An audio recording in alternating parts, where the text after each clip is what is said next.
Арабаңыздар, кызырлуу кыргыз журтум, эгемен элим. Арабаңыздар, кадырман кыргыз калкым, сиздерге кутман күн жана ырыстуу кеч калап адам таануу көрсөтүүсү түз эфирде өз ишин баштайт.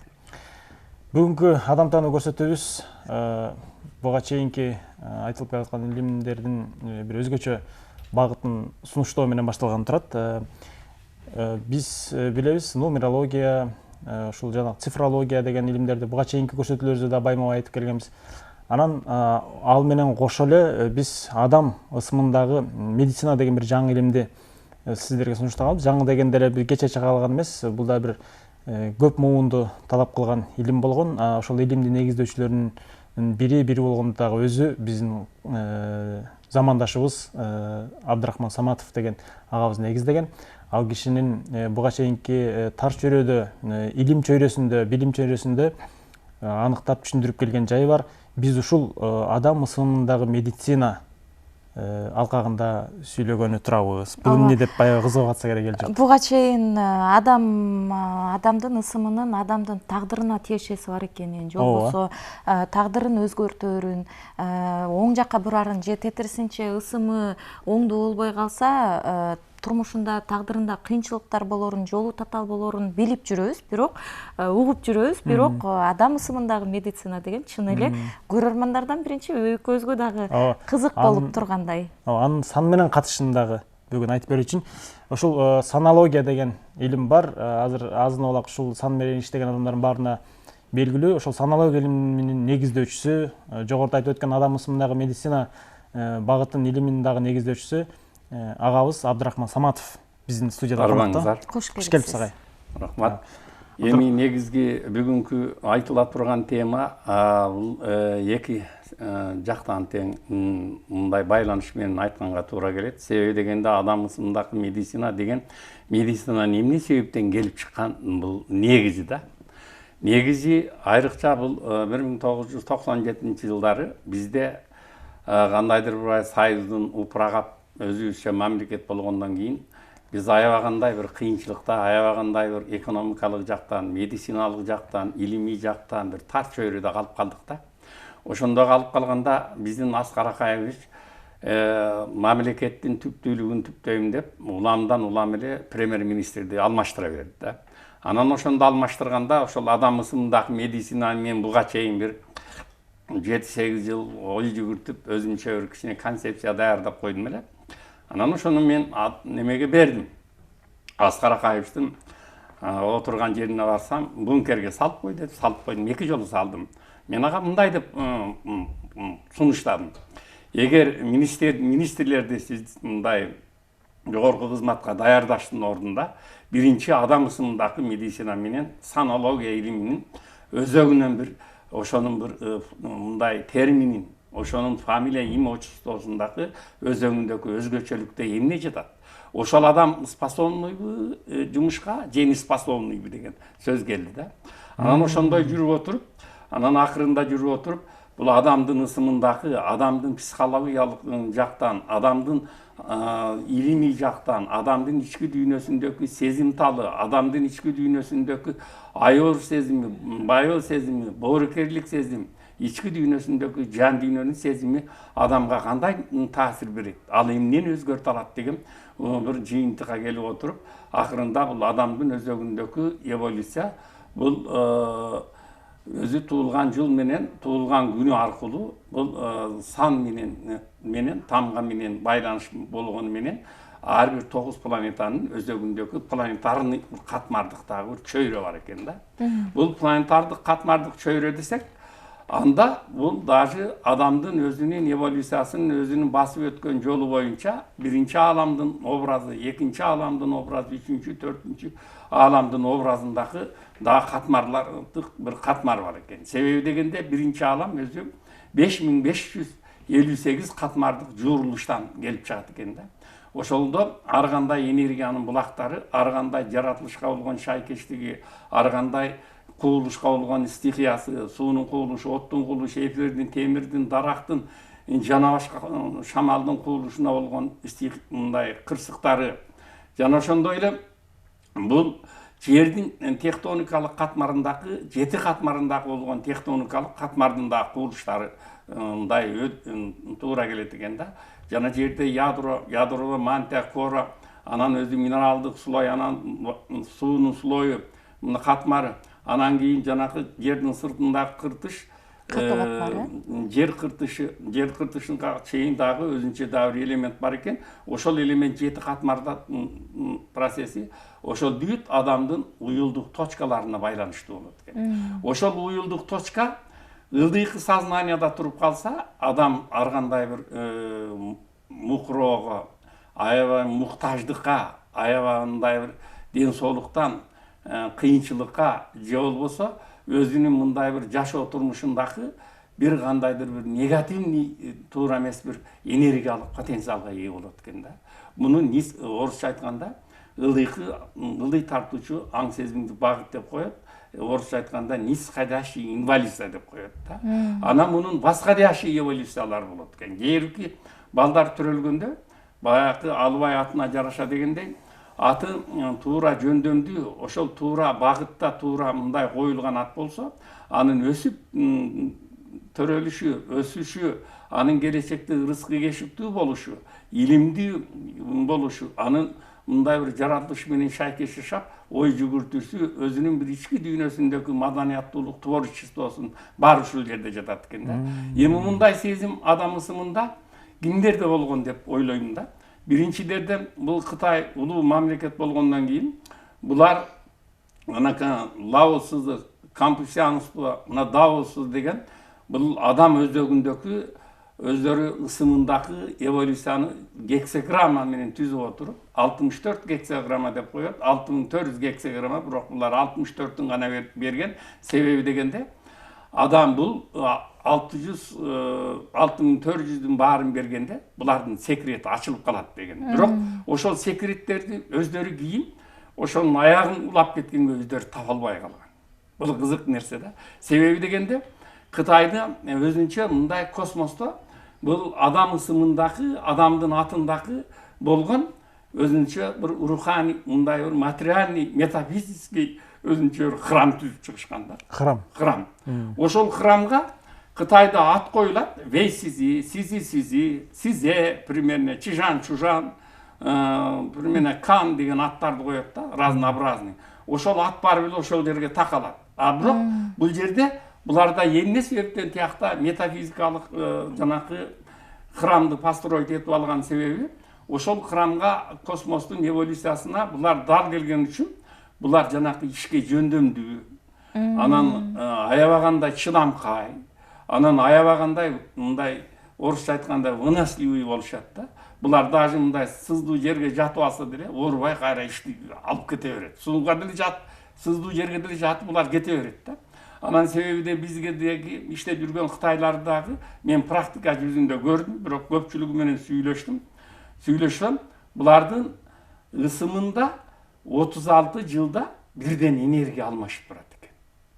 А биздин себеби деген эмне себептен 36 жылда бирден энергия алмашып турат десем, булар 6000ден ашык тамгасы бар экен. Өздөрү бир да Кытай 6000 тамганы жакшы билген Кытай жок экен. Көп болсо 3000, 4000ге чейин тамгасын билгенге ошол достаточно экен.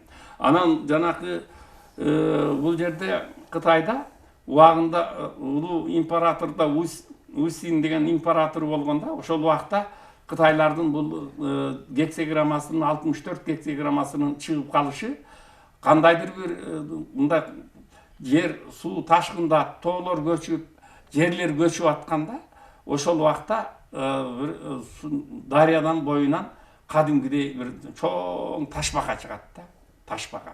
Анан ташбака чыкканда Усин деген император карап отуруп, ташбаканын үстүндө 64 гексаграмманы көрөт да. Көргөндөн кийин анан бүт Кытай династиясынын баарын чакырып туруп, ушул жерде ушу ташбаканын немесин чечип бергилечи дейт.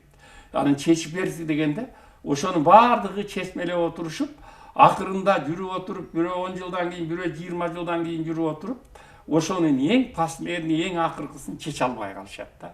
Көрсө ошол ташбака өзү 700 жылдык өмүрдө жашайт экен, ташбака.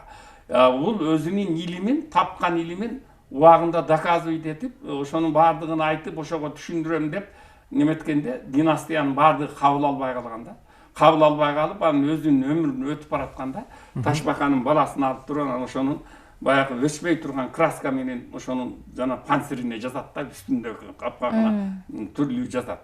Анан булар анан ошо немеде ал кантип ошо панцирдеги гексограмманы жазган себеби, бул мен азыр гексограмманы Чыңгыз Төрөкуловичка дагы мен жазып коем бу жерде. Ошол форма менен. Форма кылып туруп. Анан жазган себеби, эмне себептен муну жазган себеби дегенде, ошол гексограммада булар панцирдекини алам менен ар бир планеталардын связи бир эволюциядан экинчи эволюция, бир эпохадан экинчи эпоханын өтүшү, экинчиден бир доордон экинчи доорго бет алышындагы формуланы берген. Муну Кытайлар өздөрүнүн маңызын түшүнбөйт.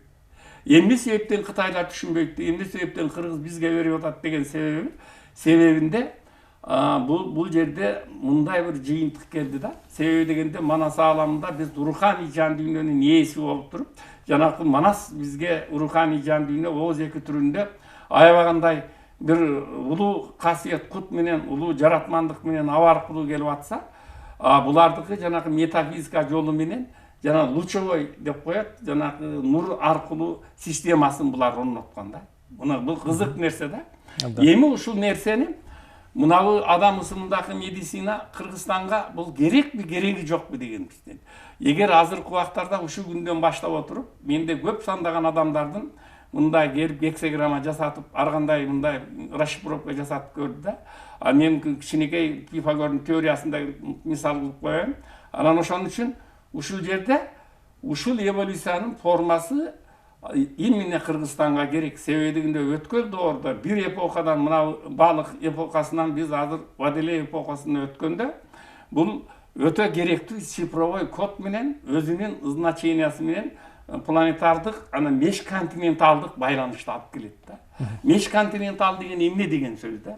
Например, бир аалам менен экинчи ааламдын переходу жүргөндө ошо межконтиненталдык байланыш болот. Азыр мен ушу Чыңгыз Төрөкуловичтан ошо межконтиненталдык байланышка айтып өтөм да. Анан азыр эми ушуга байланыштуу мен мынабы Айтматов Чыңгыз Төрөкуловичти жазып көрдүм. Себеби дегенде 1928-жылы мына 12 декабрда төрөлдүр. Мынабы коддун цифрасында 248 деген цифра чыкты да. Бул эмне деген цифра? Бул Чыңгыз Төрөкулович төрөлгөндө, атты койгондо, фамилия, им отчествосын бергенде, мунун мезосферадагы жылдыз ушул. Чыңгыз Төрөкуловичтин жылдызы. Адамдын өзүн жаргытып бере турган жылдызы болот да. 2 деген цифра бул желание. Эмне желанияны койсо, ошол аткарылат. 4 деген цифра эмне деген цифра? 4 деген жанакы минералдык тоонун катмардагы сарыстоосу. Мындайча айтканда, таштын уйган касиеттүү, уюткулуу аң сезими да. Бул кызык. Анан 4-түн экинчи формасында 4тө турган адам дайым жүрөгү менен ойлонуп, жүрөгү менен переживать этип, жүрөгү менен чыгармачылык, жүрөгү менен творчествосун өзгөртөт да. 8 бул мына чексиздиктеги Манас атадан келген энергия. Мындайча айтканда бул энергиянын багыты эмне деп аталат? Көл үстүндө, асман астында чечилүүчү чечим дейт. Көрдүңбү? Ошол бир нерсени чече турган bundan өзөгүнө берип коем. Көл үстүндө, суу астында арыктоо дейт. Эмнени арыктоош керек? Ары бук ошол тоонун касиетиндеги ошол катмардык информациянын маалыматын ал деген процесс да. Көрдүңбү? Ааламдын өзүнүн коду боюнча Айтматов Төрөкуловго ушундай жылдыз берилген да. Эми негизи атына келсе. Атынан. Бул жылдызы боюнча. Мына цифраты экөө. Анан негизи Айтматов Төрөкуловичтин мына адам төрөлгөндө Айтматов боюнча канда жаткан генетикалык маалымат да, мына генинде жаткан маалымат. Генде мына 1, 4, 6, 8, 9, 6, 3, 2 деген цифра жатат да. Мунун гени өтө бийик. Мунун генинде эмне бар? Мына 1 деген жер эненин куту, 4 деген жана минералдык, катмардык, жана угуучу тоо касиетиндеги улуу пирлердин ээси, 6 чоң материядагы эки кашын ортосундагы информация. Мына 8 бул чексиздиктеги Манас атанын информациясы мунун фамилиясында да келип атат да. 9-да мына 9-чу цифра улуу күчтөр деген бар да. Атлант цивилизациясы, Лемур цивилизациясы, Таш тоору, жанакы жыгач доору, күмүш доору, алтын доор деп доор. Анан бул жерде жанакы минералдык тоонун катмардагы сарыс доосу. Анан өсүү дарак падышасы. И ошондой эле малдын сарыс доосу да. Түшүңө уй кирет, кой кирет, ал жөнгүзбейт негизи. Бардык нерсе ошол сарыс доого мына улуу кишилерден ошонун бардыгын байланышка, ошого боло турган өзүңдүн жанакы ички дүйнөңдөгү сезимдеги жаратылышыңа шайкештигинен келип чыгат. Агай, ушул жерден бир суроо да, сөзүңүзгө арал жолсун. Ушул фамилиясы боюнча тетиги сандарды кантип алдыңыз? Тамгалар кантип санга айланды дегеним да. Мына айтмат, мына айтматтын числасы боюнча ар бир өзүнүн тамгалык сандардын ээси. Демек ар бир тамганын саны бар, ар бир тамганын өзүнүн саны бар. Кээ бирки тамга 3төн келет. Кээ бирки тамга 2ден келет. Например, азыркы ааламда улуу бурулушта мына 2000 жылдан кийин биздин аалам мурунку теория, Пифагордун теориясында жасаган нерседен дагы башка бир деңгээлге өтүп келатат да. Ал ошол деңгээлдеги мынабу жаңы ааламдын коту информациясы боюнча мен берип атам. Түшүнүктүү. Анан бул мына 6, анан 3 деген бул бийликчил 2 желание. Анан мынабу алдындагы цифра эмне? Мына экөөнү кошкондо 5 деген цифра чыгып атат. Кудай бул сөзсүз Кудай. Мындайча айтканда Чыңгыз Төрөкулович кичинекей кезинде сөздүн мастери, сөздүн кутун, сөздүн рухун алган киши да. Себеби дегенде уруктун эң күчтүү касиети мына 4түн образында жайланышат да. Ошон үчүн бул кишинин, бул баланын жана угуу, жомокту укканда, башканы укканда баягы руханий жан дүйнөсүндөгү өзүнчө бир жыштыкта ушунун мындай потенциальный энергиясы өзүнүн көкүрөк жан дүйнөсүнө толуп турган убак болгон да. Анан мына 1, 7, 3 деген цифралар бар, код деген. Эми мунун аталышында эмне дейт? Мына төрөлүшүндө, бул төрөлгөндө аябай кыйынчылыкта калган форма мына атында бар. Себеби дегенде мына жер эненин кутун жана жерге болгон байланыштуу өзүнүн жанагы буудай ташып, өзүнүн немесин ат менен, араба менен тылга алып барган убактардын баары бул өзөгүндө бар. А бирок бул жерде мына өзүнүн формасы боюнча эмне деген форма бар. Бул жерде мына Төрөкулович боюнча дагы информация башкача информация да. Көрдүңөрбү? 6, 3, 5, 3, 7, 3, 2, 3, 2, 4, 1 деген информация. А мунун интеллекттик аң сезими Төрөкул Айтматов боюнча өтө жогору. Жогору кайсыл убакка чейин жогору. Мунун эң интеллектуал аң сезими 79га чейин бул эч качан ылый түшкөн эмес. Бул 79га чейин интеллекттик аң сезими отчестводон бергенде бул жогорку деңгээлде туруп калды да. Эгер хотя бы мынабу Айтматовдун өзүнүн 1 деген цифрасында турганда, 1 деген мындай деген процесс бар. Асман үстүндө, жер астында несчастье деген, бактысыздык деген энергия бар. Ошол бактысыздыкты энергияны жеңип чыгуу үчүн мынабу Төрөкул формада bunun evolüsyonный процесси өтө мындай бир жакшы положительный жагына болду. Оңдолуп кеткен экен да? Оңдолуп кеткен. Эми өзүнүкүн карап көрөлү да. Мына өзүнүкүн карап көргөндө 1, 4, 1, 6, 4, 3 деген. 1 деген жанакы жерге байланыштуу, жердин кутуна, жер эненин рухуна, жер эненин духу буга кадимкидей ушу жаш кезинде эле отурган. Ошон үчүн жана эрте келген турналар, Саманчынын жолу, жерене менен аябай. Ошол жеренен ушунун баары бекер жазылган эмес. Демек бекер жазылыптыр да? Бекер жазылган эмес. Мунун информациясы, полиясы бар да. Эгер чындап келгенде, ушул жерде отурган сиздердин да рухуңуздарда күчтүү нерсе бар. Бирок сиздер аны өзүңөр мындай баамдап, ошону мындай ачыш керек. Ача албай жүрөсүңөр. Кээде текеберчиликке туруп каласыңар. Кээде бир кыянатты кылып, өзүңөрдүн бир гана кичинекей чөйрөнү ээлеп алгансыңар дагы, ошол чөйрөдөн чыга албай да калып каласыңар да. Ошол чөйрө бешине эле мындай бекигенсип. Өзү алам көп тармактан. Эгерде ушунун баарын чыгарып алсак, адам демек өзүнө таануу, биздин темабызда адам таануу да. Демек ошол таануганга жеңилирээк болот эле деген. Жеңилирээк болот. Эң туура айтып атасың. Эми мынабул жерден мен мындайынан жаздым да.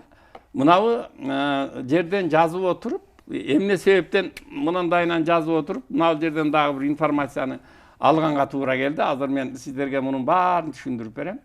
Себеби дегенде мына эки информацияны. Айтматов мына атабыздын эмне себептен мындай трагедия? Мына жерде 1, 4, 6 Айтматовдун убагында 33 жаштан 45 жашка чейинки убагы Айтматовда аябагандай бир өзгөчөлүктү, аябагандай улуу касиетти, улуу дөөлөттү алып келген убак болгон. Эмне себептен дегенде 35 жашында өзүңөр билесиңер, Лениндик сыйлыктын лауреаты болду. 45ке жетпей башкы мамлекеттик сыйлыктын лауреаты болду. Ошол убакта мынабы ошол процесс мынага дал келет.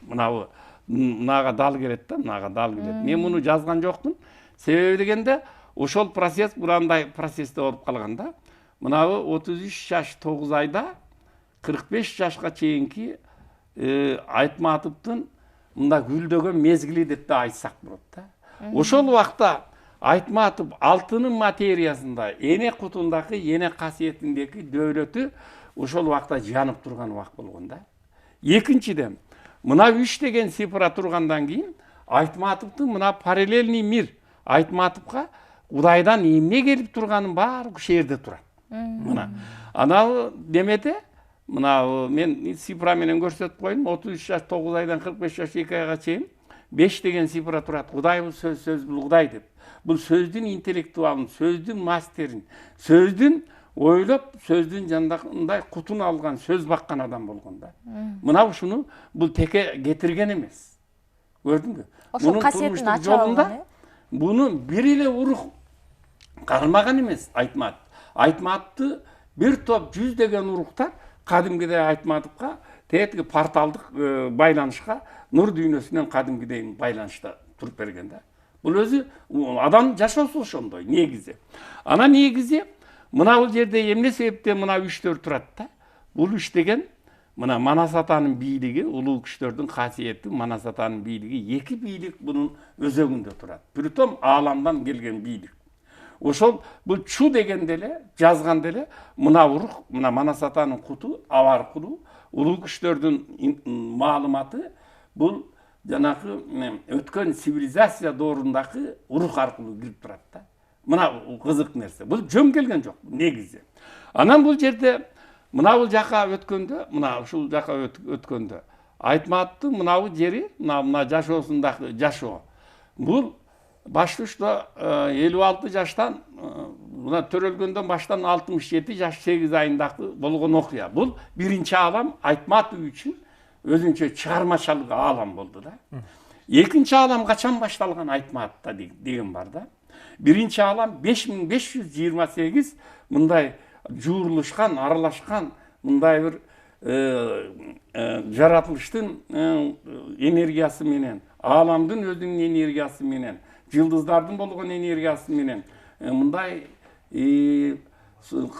жанагы кубулуштардын энергиясы менен, ошондой эле адам маңызындагы, адамдын ички түзүлүшүндөгү адамзаттын энергиясы деп коет да. Орусча человеческий царство деп коет да. Ушул царство энергиялардын бардыгы Айтматов менен ушундай жуурулушуп турган. Биринчи ааламда, көрдүңбү? Биринчи ааламда жуурулушуп турган. Бирок бунун биринчи ааламдын бүтөрүндө буга эмне деген проблема келди? Именная медицинага бурулалы да. Ошол убакта Айтматовдун процессинде мынабы немеден баштап отуруп, башында 56 жаштан 67 жашка чейин мунун сахар пайда болду. Эмне себептен дегенде, ошол убакта бул информация оттун энергиясында туруп калды да.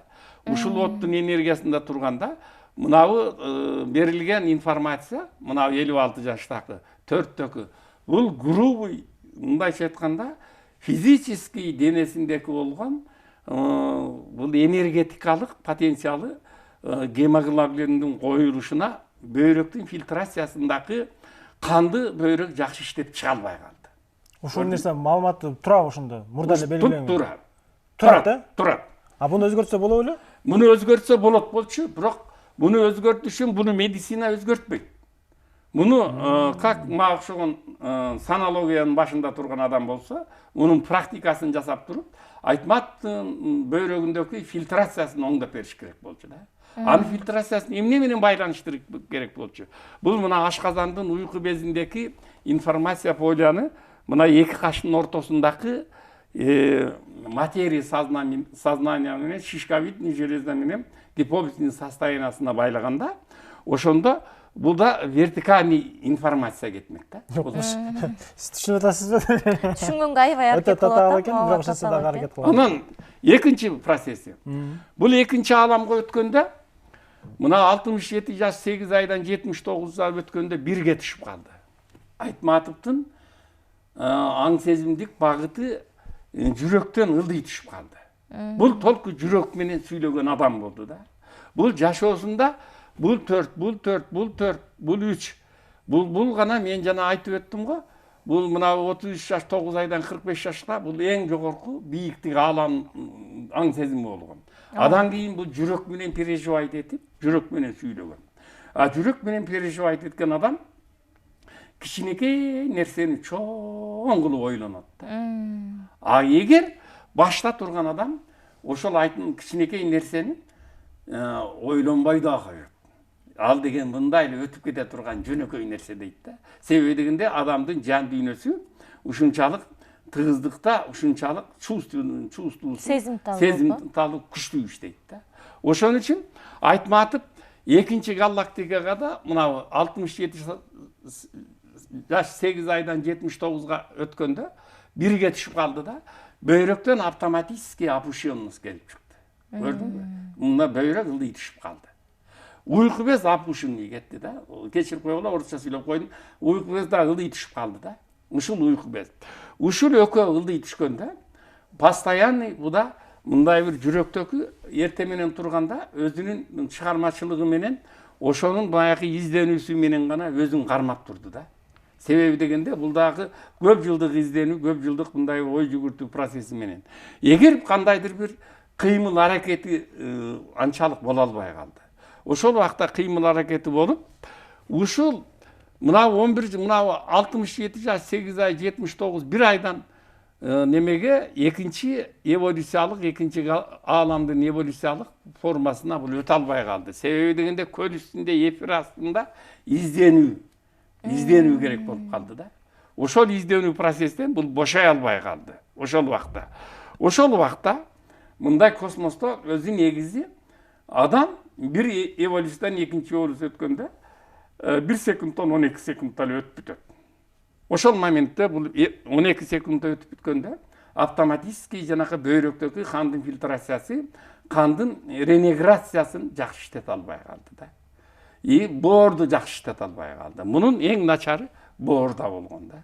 Эмне себептен боор начар болгон? Себеби дегенде постоянный бул жана ойлонгон процессинде өзүнүн илимий чөйрөсүндө ар бир эволюция ойлонгон сөз боор аркылуу өтүп, боордон жүрөккө берип, жүрөктөн ошондой бир мындай информациясын адам иштеп чыгат да.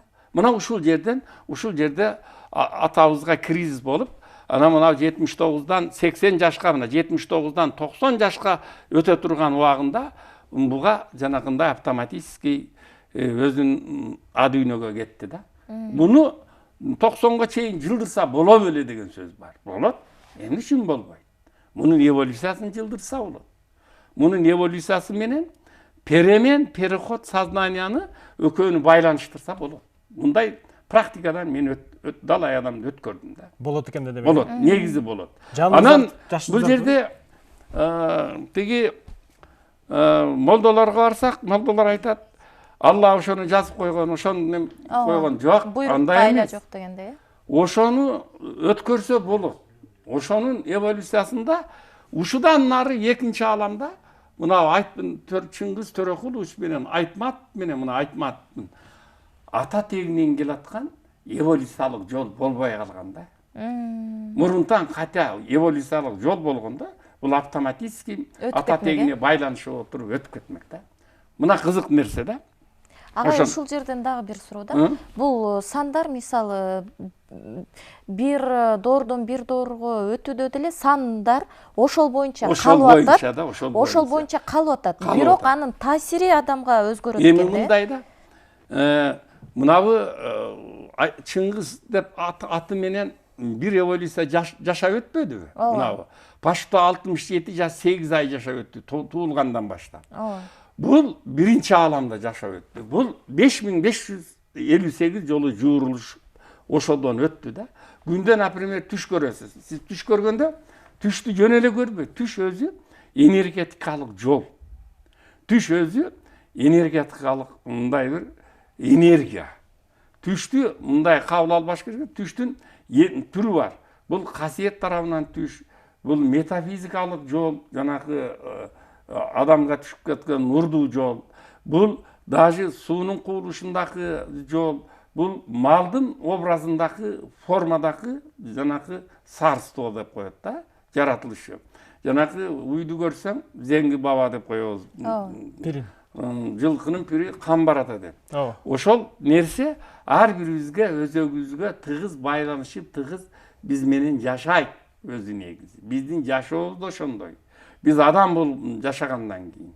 Ошон үчүн ушул нерсенин бардыгы ушул аркылуу өтөт. Эми мунун ошо кризисный ситуациясы мына айрыкча акыркы күндөрү жүрөктөн өйдө көтөрүлө албай калды да. Хотя мына горловой тамактагы сознанияга эки каштын ортосундагы эмгектеги төбөсүндөгү мындай бир акыл эс сезимдик сознанияга көтөрүлгөндө Айтматов атабыз дагы 10-20 жыл жашаганда может дагы бир укмуш нерсени жаратмак да. Себеби дегенде мунун өзү немеси мынабу касиет күчтөрү өтө күчтүү болгон. Дагы бере турганы бар болчу экен да демек. Да, бул сөзсүз да. Себеби дегенде бул өзү мындайды жаңы методика менен бул көргөн эмес. Бул может мына Пифагордун теориясы менен гана көрүнгөн. Пифагордун теориясында мындай айтылат. Эми мына клеткага карап көрөлү да. Пифагордун теориясы. Мына клетка бул өзөгү күчтүү. Мына биоэнергия. Биоэнергия 2-ден 4 болгондон кийин өзү биоэнергия адамга көбөйүп кетсе, аны позитивный ак жагына иштетсең, ал өзүнчө карьера менен өзүнчө аң сезимдик булагы болуп бере алат да.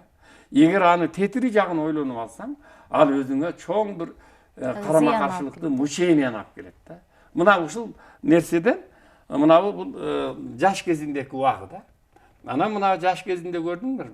Мунун даже кара күчтүн энергиясы, жүрөгүндө энергия жок. Аябай слабый, илимий даражасы анча болбоптур жаш кезинде.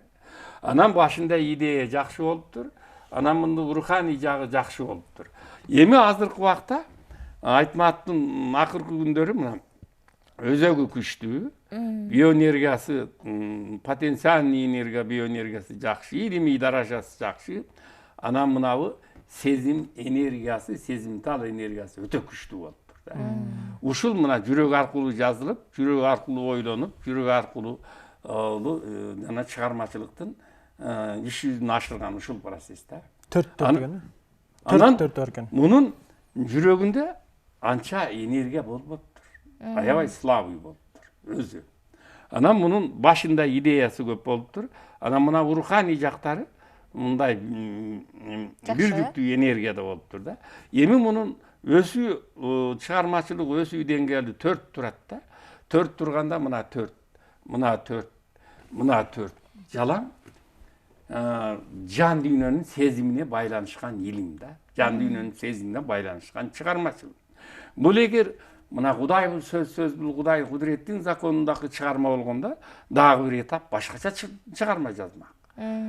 Бул даже эгер мына төбөдөгү улуу күчтөрдүн энергиясына дагы ошого как раз эми келген убагында бул кайтыш болуп калып атпайбы?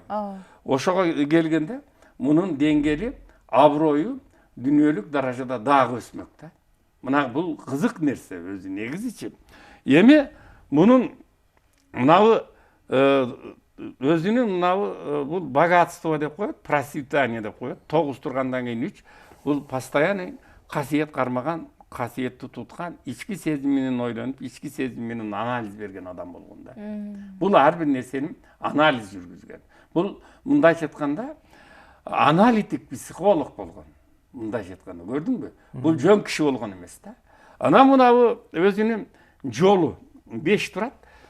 Кудай бул сөз бул Кудай деп, жана сөздүн кутун, сөз баккан, сөздүн маңызын, сөздүн касиетин, сөздүн табармандыгын, сөздүн мастерин тапкан адам болгон да. Мына бул Айтматовдун өзгөчөлүгү кандай? Көрдүңбү? Жөнүн өзгөчө. Эми мына бул жерде мунун профессиональный деңгээли. Профессиональный деңгээли бул оратор.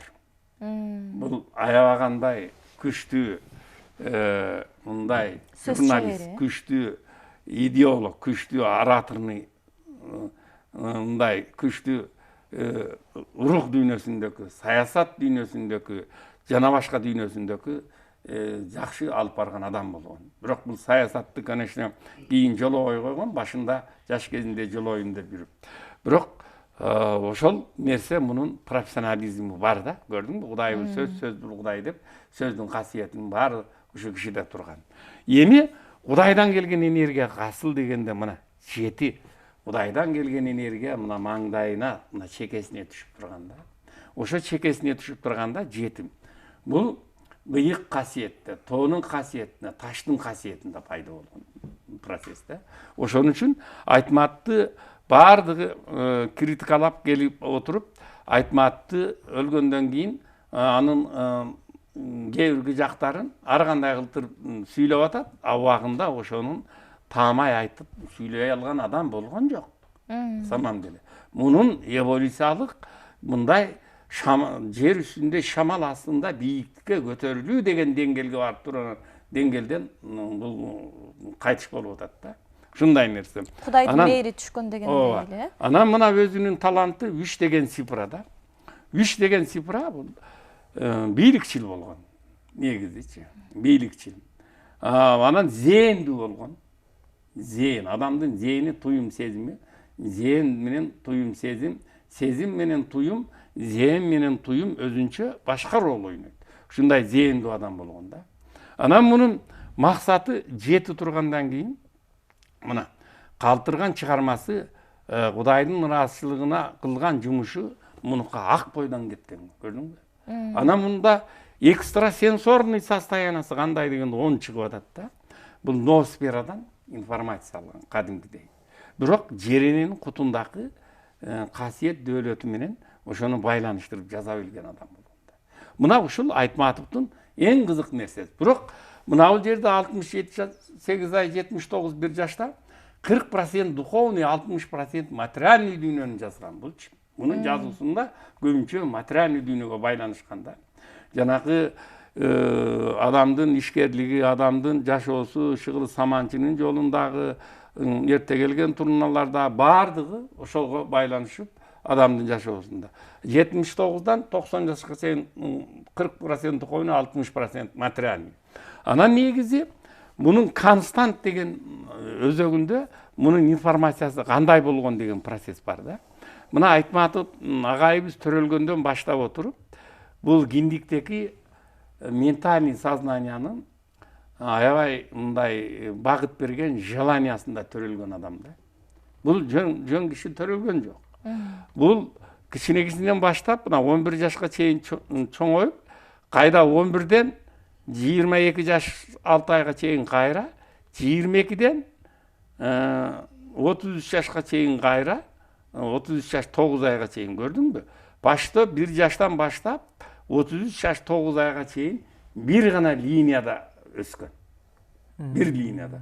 Адамда бул өзөктүү линияга кирген адам сөзсүз түрдө бир нерсени мындай жиреп чыгып, ишкерликтен, же болбосо бир саясат жагынан, же болбосо духовный чөйрөдөн, же болбосо илимий чөйрөдөн иштеп чыккан адам, ошо бир саясат. Мунуку туш тарабынан баргы мындай материальный полясы ачык болот да. Ошол ар кандай эмнен ойлосо ошонун мындай образы келе берет. Анан жүрүп отуруп 33 жаш 9 айдан баштап 45 жашка мына мен жаздым мына 33 жаш 9 айдан 45 жашта мунун константында бийиктикке көтөрүлүү деген энергия келди да. Ошол убакта 2 жолу жанагы сыйлыктын лауреаты болуп туруп калды. Лениндик менен государственный. Эми бул жөн болгон жок. Эми адан кийин эмне болду деген процесс бар да, мына 45-тен кийин. Мына 45-тен кийин негизи 45-тен кийин бул кайра мына желанияга келди. Бул желанияны койгондо ички дүйнөсүнүн сезиминин баарын чыгармачылык желаниясын туюм сезимине ошонун жан дүйнөсүнө киргенде ошону мындай бере берди. Эч остановкасы жок, бере берди да. Бере берип ошол немеден кайра бул немеден неметкенде бул кайра мына горизонтальный проекциядан жүрүп отуруп мына 8-дин информациясына келди да. Мындайча айтканда Манас атанын куту, Манас атанын касиети, Манас атанын дөөлөтү деген информацияга башта 56-дан баштап 67 жашка чейин бул мындай образында тың жүрдү да. Көрдүңбү? Образында. Анан ошодон кайра жүрүп отуруп, образында тың жүрүп отуруп, кайра бул желанияга кайра келди, көрдүңбү? Мына себеби дегенде. Эми ушунда 1 треугольник, 2 треугольник, мындайынан 3 треугольник. Бул оттун энергиясында, жер кубулушунун энергиясында, шамалдын багытындагы кубулушта, анан ошондой эле таштын касиетинде кубулушта бул мына информациянын полиясы, мына диаграммасы полностью ушунун туюм сезимине туруп калды. Мына ушул Айтматов боюнча. Так, сурооңуз бар? Агай, мен суроо берейин. Суроо көбөйүп кетти. Суроо көбөйүп кетти.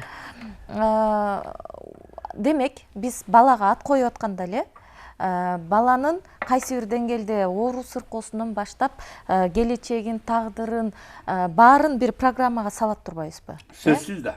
Азыр мынабы традиционный медицинада ушуну айта кетиш керек да. Буларда мындай да. Буларда следствиясы жакшы. Буларда аппараттын түрү бар. Например, жанагы немени бир нерсе болсо эле айтат, эхограммадан өтүп кел, же болбосо томографиядан өтүп кел деп. Эми мунун баардыгы 10 000 адамдын формасынан чыккан, канынан чыккан, ДНКсынан чыккан информацияны программа кылып киргизип койгон да. Ошол туруп отуруп, бирөөнүкү бир нерсеси окшошуп чыгат, тигинisi окшошуп чыгат. А бул жерде истинный. Бул жерде мындайча айтканда следствиясы да бар, каяктан келген причинасы да бар да. Көрдүңбү? Ошон үчүн мен медицина деп, мен ошон үчүн ошону мен мындай койдум да негизи. Эгер жанагы балага ат койгондо өзүңүз эң туура айттыңыз. Баланын атын койгондо ошо туулган цифрасы, туулган күнү, ошонун самый главный жылдызы кайсыл убакта туулду. Эгер жылдызы менен аты дал келеби, келбейби? Кээде жылдызы менен аты карама каршылык болуп калса, ал бала дайым трагедия жасашы мүмкүн. Кыйналат, Кыйналат. Эгер ошол төп келишкен бир мындай бир точкага келген мындай шайкештик болуп калса, ал балада дайым өсүү, ал балада дайым мындай бир көңүлү жайдары, илимий чөйрөсү күндөн күнгө күч алып отуруп, акыл аң сезими жогорулап отура берет да. Абдрахман агай, мисалы балага ат койдук. Эгерде жанагындай жылдыздар бардыгы тогошпой, төп келишпей калса, жанагындай кылат деп атасыз. Аны өзгөртүп башка ат койсок болобу? Болот. Бирок аны өзгөрткөндө дагы ойлонуп туруп коюш керек. Мен, например, билем, бир баланы ат коюптур. Бир жолу коюптур. Ага, экинчи жолу коюптур, үчүнчү жолу. Баягыны эсептеп көрсөк, баягы аттын формасы да. Анан мен айттым, бул баланын өзөгүндө оттун энергиясы көп болуп атат. Оттун энергиясы көп болгондо, буда властвующий характер, кичинегинен баштап эле башкарганды, чатакташканды, мындай жай бербегени көп да, эгосу көп. Буга башка бир проницательный мындай сылып өтө турган атты коюп берейин да, анан кийин койсам, 2 жылдан кийин көчөдө барасам бирөө лакылдап жүгүрүп келди. Ой, баягы ат коюп бербедиңиз беле? Ошол бала мына сонун болуп калды. Ошодон кийин мына өсүү башкача. Мен аябай кыйналдым эле деп. Бул негизи ошон үчүн ошол эми ошол баланын причинасы менен оору кошо келет. Агай, дагы бир сөз бар да, ошол атты ата энең же болбосо дагы чоң ата чоң энеси коебу, тайата тайнеси коебу. Кээ бир адамдарга өзүнө жакпаган учур болот, өзү атын алмаштыргысы келген учур болот. Атын алмаштырып алган деле балдар бар өздөрү. Мен ушундай болом деп. Бирок ошол адам аркылуу ал сага буйруду дегендер да бар да. Ошол жагы кандай? Себеби дегенде ошол эң туура айтып атасың. Адам айтканда жана чоң атасы, чоң энеси, тай атасы, тайнеси бардыгы эле ошол эми алар турмуштун бир ыгына жашап, бир топ нерсени көкүрөгүнөн, жан дүйнөсүнөн өткөрүп калган адамдар туюм сезим менен байкап туруп ошого ат беришет. Ошол атта жакшы аттар пайда болот да. Анан кээ бирки жерде аябай красивый звучит деген аттар бар, Лейли деп коет да. Лейли. Ал аны ойлойсуң да, аябай негизи Лейли ал душа потенциалы күчтүү процесс. Бирок эмоция көп. Анан сүйлөгөндө деп үндөрү каргыл эркектердикинен ашыгыраак каргылдап чыгат да. Ал эмне себептен деген процесс бар да.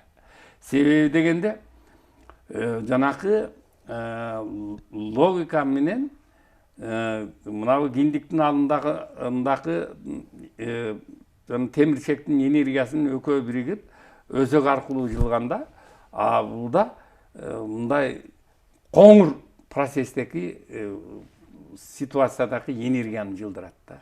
Ошонун атынан ошондой болуп калат. Демек аны назик кыздарга коюш керек. Назиктик анда жок болуп калат. Өтө назик кыздарга коюш керек окшойт да ал атты. Анда өтө назик кыздарга коюшса болот. Анан кээ бирки кыздар кээде мындай өтө арыктап кетет. Ат койгондо же болбосо анын атында эмне процесс бар, себеби ат боюнча бактерия да ошону менен кошо келет. Вирустар да ошону менен кошо келет.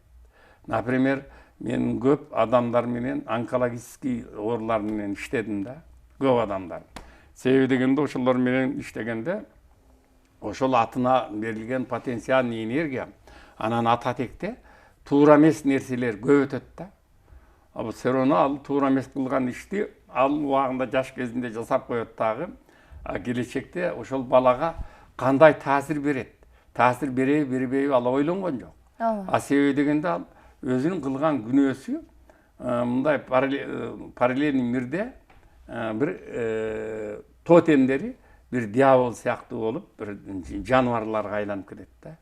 Ал өлгөндөн кийин. Анан балдары 7 жыл, 8 мындай 7 катмар поколение балдары каргыштуу көтөрө албай, ошонун айынан ызы чуу болуп, үй бүлөсү бузулуп, ошонун айынан оорулуу болуп, ошонун айынан ар кандай ситуацияга учурайт да. Бул дагы бар. Мисалы, Манас деп коебуз, Алмамбет деп коебуз, Кошой деп коебуз, Жубак деп коебуз да мисалы. Анан балдарга бул оор келип калыптыр, бул мынтип сыркоолоп калат, бу деген сөздөрдү угуп калабыз да. Бул канчалык деңгээлде мындай шайкеш? Эми негизи Манастын атын көтөргөн бул өтө редкий случай адам көтөрөт да. Манастын атын койгонго жараша ошонун атасы, ошонун энеси мына руханий жан дүйнөсү бийик болуш керек. Ошондо ошол бала ошол атка татыктуу болуп алып кете алат. Эгер Манасты коюп алып, өзү керээли кечке биягынан сөгүнүп, биягынан тилдеп, биягынан урушуп отурса, ал бала ошол аттын өзөгүндөгү болгон руханийлык мындай айлана чөйрөсүндөгү энергиядан жүдөп отуруп, өзү ошону көтөрө албай да кетиши мүмкүн да. Бул кызык нерселер. Бул эми. Анан экинчи, Манасты жөн эле кое бербеш керек. Манас бул асман жердин ээси болгондон кийин, жогорку акыл эстин, аң сезимдин ээси болгондон кийин, жогорку акыл эси каяктан келет бизге? Мына дем алсак, өпкөгө кирип турат. Мындайча айтканда аба аркылуу келет да. Баштышта Манастын турушу, куту Кудай сыяктуу энергияны кармап турат. Муну эч бир ааламда, эч жерде ушундай жок. Манас ушудан дагы бир 100 000 жыл өтсө деле, баягы Манастын энергиясы эч өспөйт. Ошол адамзатка дагы иштей берет. Көрдүңбү? Өчпөйт экен да? Өчпөйт да. Ушундай куттуу энергия Кудай биздин кыргызга берген да. Муну эч кимге берген эмес. Негизи Манас атанын урухунда зоот кийимдүү бир аянын көрсөң, анда senin iş жолуң ачылганы. Эгер Манас атанын bir Кашка bir мындай немесин аттын жанында, жылкынын жанында көрсөң, анда senin жолуңдун ачылганы, senin бактыңдын ачылганы, сендин руханий дүйнөңдүнкү улуу касиеттин берилгени деп эсептеп койсоң болот да. Менде мындай ой болот да, жана агай жогоруда сөздүн башында айтып өттү, Кытай элинин жанагындай чоң бир аттан жасалган чоң храмы депчи. Руханий энергетикалык. Руханий энергетикалык храм. Ошол сыяктуу эле ар бир элдин ошондой храмы болот экен да демек. Болот. Мисалы, мынабы мен түзүп келаткан ушул ааламдагы храм. Азыр ошол храм боюнча жана планеталар боюнча сүйлөшөбүз, айтам. Дагы убактыбыз дагы негизинен байып баратат, ошентсе дагы биз айтып суроо берейин деген мындай болду да. Ар бир элдин өзүнүн храмы болсо, демек ошол элге тиешелүү гана аттар коюлуш керек экен да. Мисалы бизде азыр аябай андай көп аттар бар, мисалы Европанын бар, батыштыкы, арабтыкы баары эле коюп атабыз да. Эми мындай да, ошо Европанын атын койгондо, ошол баланын урухуна, ошо Европа атка ата тегиндеки келген урух келеби, келбейби? Вот вопрос ушунда. Ошол келбей калса, ал баягы Европанын гана методикасындагы, Европанын гана келген урухундагы адам да. Тилеги жакшат болсо дагы, саясат болсо да, бардыгына. жакшат болсо дагы, арабча коюп койсочу. Арабча болгондо мына, арабча болгондо дагы ошол биздин кыргыздын төп келишкен көп мындай арабтын атына биздин кыргызда көп аттар мындай айкаш, уйкаш келет да. Например, Аба Бакыр деген кыргызда да бар, арабта да бар да, примерно да, примерно. Анан ошон үчүн биз ал аттын эволюциясына 1000 жыл жашап, ошого урукту өзүбүзчө мындай айкалыштырып алдык да. Ал ааламда өзүнүн руханий жан дүйнөсүнөн түшкөн порталдык уруктар бар да. Ушул эң гравный. Анан бирок адам атына койгондон кийин ошонун биринчи атасынан 7 ата, 70 ата дегенде түп атага чейин эгер уруху жанагы улуу күчтөргө, айрыкча биздин жанагы 40 уруу, 40 чоро, же болбосо Алмамбет, Бакай, Данышмандык, же болбосо Кошай ата, Чубак, Сыргак дегендер улуу бир немеге маңызына ошонун урухуна түшкөлүп калса, ошол ат. Ошонун аты Чубак болбосо дагы, ошонун көлөмү баскан турганы жолу уруху Чубак окшоп тура берет. Мындай аттар да бар да. Ошон үчүн биз негизи уюткулуу элбиз. Биз биринчиден атты туура эмес кылып алдык да. Например, жанакы Жамшит уулу Жаңыбай деген уулу дегенден биз кетишибиз керек. Эмнеге? Эмне себептен уулу дегенден кетишибиз керек? Себеби дегенде уулу деп эки тамганы бергенде эле биз ууну киргизип коюп атабыз да. Уу устун айтылса болот, бирок ал информация менен атка жазылбаш керек. Жамшит Жаңыбай эле деп койсун да. Мындай да. Тегинчи? Тегин десе болот. Например, Кожомберди тегин кул тегин деп, кулаалы деп кой, примерно да. Бул болот. Бул жакшы. Ошон үчүн биз ушуну атты бергенде, жогорку кеңеште сүйлөп атканда, мен атай келгем. Мен киргизип койгулачы, ушул ат боюнча мен койгонуңарга карама каршымын деп. Бирок ал убакта киргизген жок негизи. Орустардын жана СССР доорунда ОВАга өткөрүү саясаты деле жана орусташтыруу максатында болгон деген маалыматтар бар да. Анан ошол деле кайсы бир деңгээлде энергетикалык деңгээлде же аң сезим деңгээлде бизге терс таасир тийгизиптир да. Убагында ОВ деген тамга, ОВА деген тамга, ОВНА деген тамга бизде жок болгон. Ошол орустун саясатынан, орустун урухунан эми биз негизги орус калкы изилдеп көрсөк, акыры жүрүп эле ал биздин урук тарта турган биздин алдыбыздагы эле улут негизичи. Улут. Кыргызга кирип келет негизи түп башат. Эми мун үчүн тарыхка келишибиз керек. Аны отдельный тема кылабыз кийинчи. Отдельный тема кылабыз. Анан ОФ дегени жана ОФ бизге деген терс таасирин тийгизбейби дегеним да. Бул орустагы мүнөз, орустагы кээ бирки жөрөлгө, орустагы кээ бирки жанагы туюм сезимдер ошондой келет. Бул жөн болбойт да. Ошон үчүн биз кыргыз жана тилдүүлүктү, тилибизди биз жакшы кое албай атабыз. Биринчиден. Екіншіден біз түптүүлүккө келиш үчүн мына сөздүктү биз кайрадан карап чыгышыбыз керек. Кээ бирки сөздөр уу сөздөр бар. Ошол уу сөз адамзатка ууну пайда кылып, жанакы коомду экиге бөлүп, ар кандай состояниядан чыгарган сөздөр бар. Мына кызык нерселер көп. Эми атка, кайра эле атка байланыштуу суроо. Мисалы биз ат коюп атканда курап, жасап жаңы аттарды коебуз. Айрым учурларда табияттан алып коебуз, жаныбарлардын аттарын койгон учурларыбыз бар да. Алардын таасири жөнүндө. Эми негизи мына, например, жаныбарлар жана карабагыш, сарбагыш, Жолборс. ооба. Жолболду, жанакы бөрү, жору, жолболду деген аттар да. Жолборс мисалы. Жолборс деген аттар. Бул аттын табият менен адам баласы жуурулушуп жашагандан кийин ошол табиятка байланыштуу адамдын аң сезими багыт алган эң туура. Жолборс деген атты койгондон кийин ошол адам жолдуу, ошол адам мындайча айтканда дуктуу, ошол адам мындайча айтканда ою, санаасы ар дайым бир жерге мындай туруктуу болбогон, жол көрсөткөн, ошонун бир рухуна байланган аттар да. Мына сарбагыш, карабагыш деп ат коебуз да. Бул адам кайыптан өзү негизи багыштар, мына биздин немелердин баары кайыптан келген. Кайып тукумунда. Кайыптын аттары. Бул кайыптын аты. Бул жан дүйнөнү өскөртүп туруп, руханий жан дүйнөгө келсе, жана биздеки Каникей энебиз, Гүлчөрө, Семетей, ай чүрөктөрдүн баардыгы кайыпка кеткендей эле информацияны берет. Бул да интересный. Биз ушундай нерседен биз кетип калдык. Например, биз Манасты окуп туруп, Манас Арбара дегенди калып калдык. Манастын 7 инкарнациясын дальше чукуй элек биз. Аны үчүн чукуш үчүн адамдар аябай глубокий сознанияга кириш керек. Аны үчүн колдон келсе тамакты да токтотуп, 40 күн ачкалыктан ошол сознанияны эңсеп жүрүп, ошого кирип, ошентип отуруп, жүрүп отуруп, ошону сууруп чыксак болот. Себеби дегенде, ошол негизи мына материяда бардык нерсе катмар менен өзү мындай катмарланып, жыштыкта ошол турат. Ошону биз ээритип, ошону алышыбыз керек да. Илимдин баары тиякта турат да.